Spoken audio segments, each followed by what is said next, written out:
கடகராசியை பொறுத்தவரை இந்த சனிப்பெயர்ச்சியை மிக துல்லியமாக எதிர்பார்த்து கொண்டிருக்கக்கூடிய ராசி கடகராசி.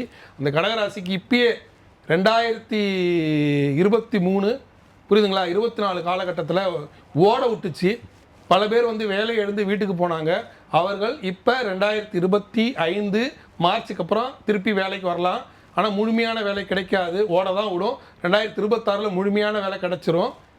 இப்போ சனி இருந்ததுனால ஆமா, அஷ்டமத்து சனி 7.5 விட கஷ்டமானது அஷ்டமத்து சனி தான். 7.5 கூட நீங்க தப்பிச்சுக்கலாம், 7.5 கொஞ்சம் கொஞ்சம் தான் கொடுப்பாரு.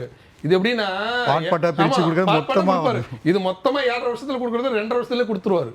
அதனால பல பேர் வேலை இழப்பு, பொருளாதார நெருக்கடி, 100 ரூபாய் கூட கஷ்டப்படக்கூடிய சூழல், அதே மாதிரி வண்டி வாகனத்தில் அடிபட்டு வீட்டிலேயே கை கால் உடைச்சு கடந்தது, இது எல்லாமே இப்போ மாறப்போகுது. வர மார்ச் 29 உங்களுக்கு ஊரில் எந்த மூலையில் கடந்தாலும் அப்பா உனக்கு இங்கே வாசல் திறக்க போகுது, இங்கே நல்லது நடக்க போகுதுன்னு கொஞ்சம் கொஞ்சமாக ஓப்பன் பண்ணுவார். அடுத்த வருஷம் முழு ஓப்பனிங்.